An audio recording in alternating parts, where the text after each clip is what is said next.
America TV network में Hulu एक channel आता है और इस चैनल की सच्ची घटनाओं पर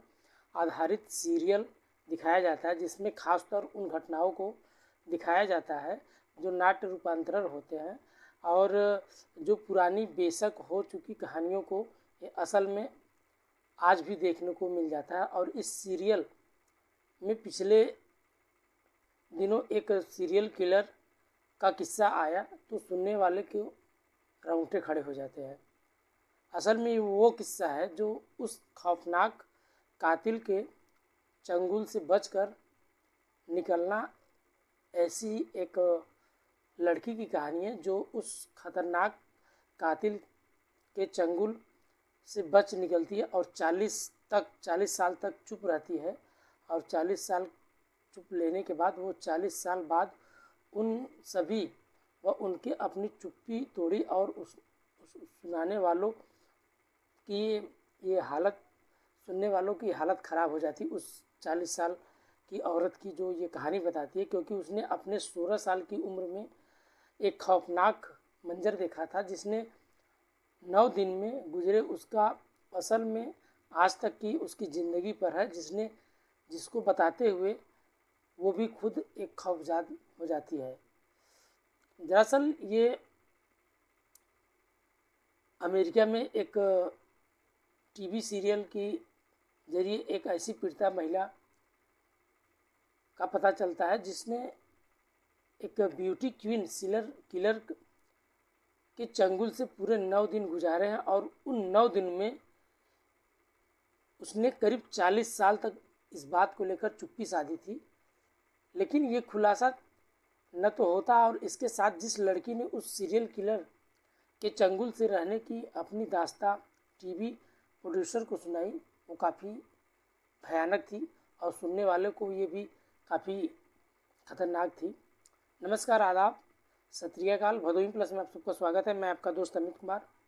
आज हम एक ऐसी सच्ची घटना का जिक्र करने वाले हैं जो अमेरिका की है और जिस हम महिला की बात कर रहे हैं वो कहानी काफ़ी इंटरेस्टेड है, तो आप लोग कृपया बने रहिए। हालांकि इस सीरियल किलर में के बाद कुछ लोग इसको भी बताते हैं कि इस घटना पर यकीन करने तक का इनकार करने को तैयार है, लेकिन उनको लगता है कि वो खुद उस कातिल के साथ रही होगी, तभी तो ये खुलासा कर रही है। लेकिन ऐसा कुछ भी नहीं था। उस लड़की का नाम था टीना मैरी, जबकि वो ब्यूटी किलर का नाम था क्रिस्टोफर वाइल्डर। जो क्रिस्टोफर वाइल्डर का खुलासा तब हुआ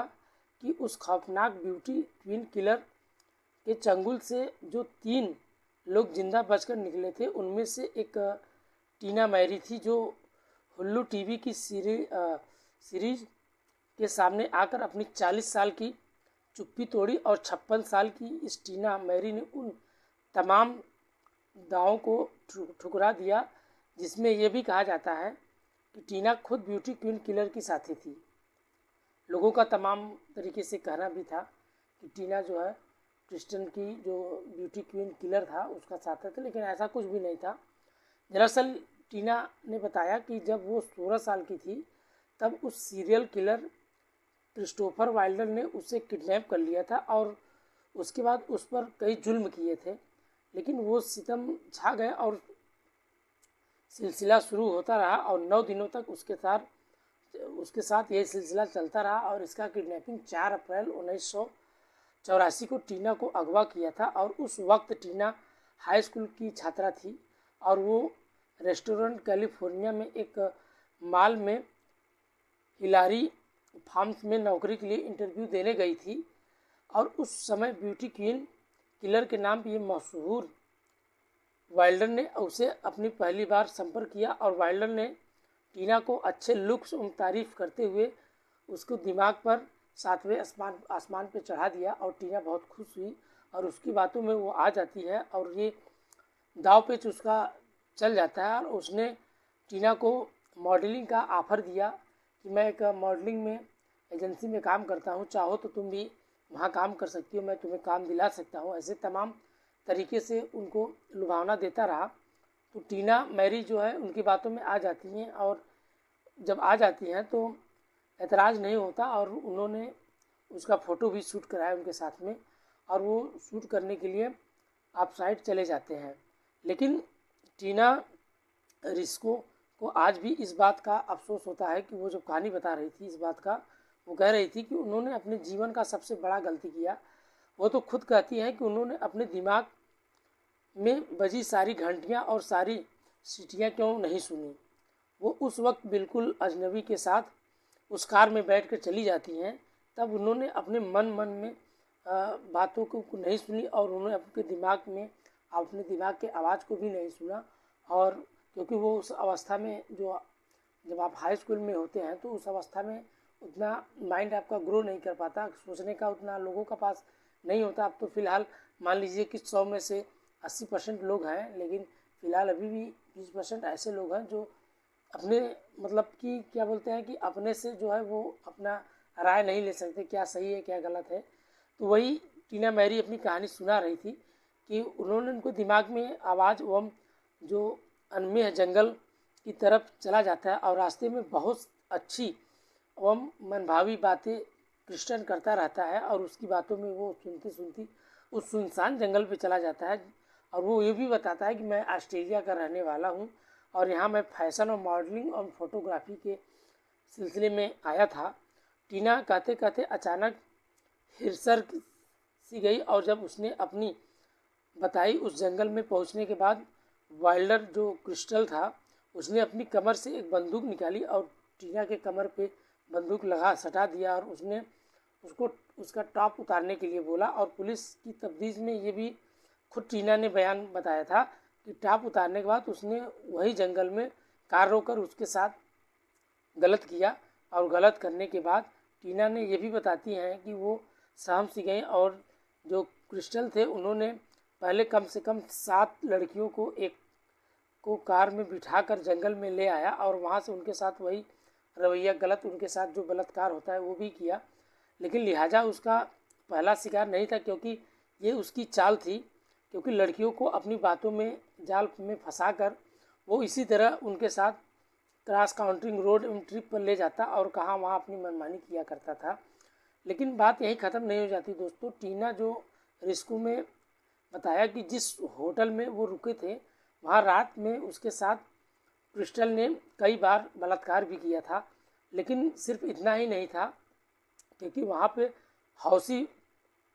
वो टीना रोती रही, चिल्लाती रही, उससे विनती माफ़ी मांगती रही, लेकिन वो दरिंदा नहीं मानता और उसने उनको डरा और धमका कर वो दहशत बैठाते हुए बिजली के झटके उसके कई शरीर में दिए, कई जगह उसके टीना को शरीर में झटके दिया और टीना काँपने लगती है और उसको लैम्प के तार से कटे हुए और उसको बेलिस के शरीर के ऊपर हिस्से पे उसके कई ऐसे प्राइवेट पार्ट को भी वहाँ बिजली के झटके दिए। उसके बाद शरीर में जलने के निशान भी पड़ जाते हैं, लेकिन कई वर्षों तक ये उसके साथ बने रहे। लेकिन टीना बताते हैं कि उन 9 दिनों में उसके साथ जो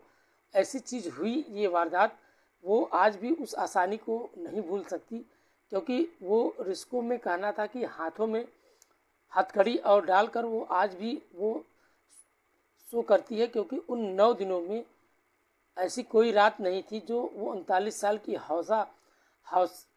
हवसी दरिंदा ऑस्ट्रेलियाई जो 16 साल की उस लड़की के साथ हथकड़ियों में झगड़ा और टीना के मुताबिक उन जानवरों के सामने खुद को पूरी तरह से बेबस और मजबूर जैसे लोग कर देते हैं उस हिसाब से किया। लेकिन रिस्को का ये भी कहना था कि उन 9 दिनों में जुल्म ने उसकी ज़िंदगी की पूरी तरह से बदल दी और उसने बाद में ये भी कई साल इस बात को छुपाया रखा। लेकिन इस ड्रग्स की ज़रूरत महसूस होती थी तो वो उसे ऐसी लगने लगा कि वो ड्रग्स की उसकी ज़िंदगी हो गई। और टीना का ये भी कहना था कि जब वो ऐसी हालत में होता था वो पूरी दुनिया को लूटी पुटी नज़र उससे आती थी और ऐसा लगता था कि आज भी बस एक चलती फिरती एक मशीन है जो रोबोट से ज़्यादा कुछ भी नहीं है। लेकिन जब मुझे होश आया तो जीना मेरे लिए मुश्किल नहीं बल्कि नामुमकिन भी हो गया था, क्योंकि मुझे किसी सूरत में इन हालात से बाहर निकलना था। लेकिन टीना बात नहीं भूल पाती, क्योंकि जो क्रिस्टल था उसने एक बार एक लड़की को बातों में जाल में फंसाकर साथ में ले आने को टीना से कहता है, लेकिन क्रिस्टल ने उसे इंडियान में एक माल में एक लड़की से संपर्क करने से उसने अपने साथ आने के लिए मनाने के लिए कहा, लेकिन रिस्को को वह कहने के लिए मजबूर कर देता है और उसको उसकी बात माननी ही पड़ती है। और हालांकि टीना का ये भी कहना था कि उस वक्त उसके दिमाग में बस यही चल रहा था कि कैसे उसे सच बता सके, लेकिन उसने वही किया जो एक क्रिस्टल ने उसे करने को कहा था। लेकिन 16 साल की इस डायवेनेट सूट बिल्डिंग में की थी, क्योंकि वहाँ एक फैशन शो मॉडलिंग की प्रस्ताव में आकर्षित हुई थी। और वो जैसे वो दोनों रवाना हुए, वो भी दोनों के साथ कार में शामिल हो गई। और आज भी वो रिस्को का जो पछतावे में एक वाइल्डर के साथ कार में बैठना दूसरी बिल्ड में वो अपने साथ ले जाती है। लेकिन रिस्को को अच्छी तरह से याद है कि आज भी वो बाथरूम में नहा रही थी, तब कमरे में रोशनी चालू और बंद होते हुए महसूस कर रही थी, क्योंकि उसकी वाइल्डर में उस वक्त बिल्ड को बिजली का झटका दे रहा था और वह चीख चिल्ला रही थी, जिसने आसानी से बाथरूम में सुन सकती थी। लेकिन कुछ रोज़ बाद जब वाइल्डर ने बिल्ड को जंगल में ले जाकर चाकू मारा और उसने मार कर समझकर वहाँ छोड़कर आ गया, और इस इत्तेफाक से वो बच गई और उसकी मदद खुद पुलिस अफसर ने की थी। लेकिन पुलिस की मदद से उसने 33 साल बेट दास की एक कार चुराई थी और उसने अपनी गोली मारकर हत्या कर ली, क्योंकि टीना रिस्को को याद है कि वो हत्या उनकी आंखों के सामने हुई थी। इसके बाद हत्यारे ने उसे आज़ाद करने के लिए रिस्को के लैक्स के लिए एक हवाई जहाज़ का टिकट भी खरीदा। जैसे उसे याद है कि उसने बस उसे अलविदा कहा और फिर कनाडा की सीमा तक गाड़ी चलने की कोशिश की। लेकिन आखिरकार वाइल्डर 13 अप्रैल 1984 को न्यू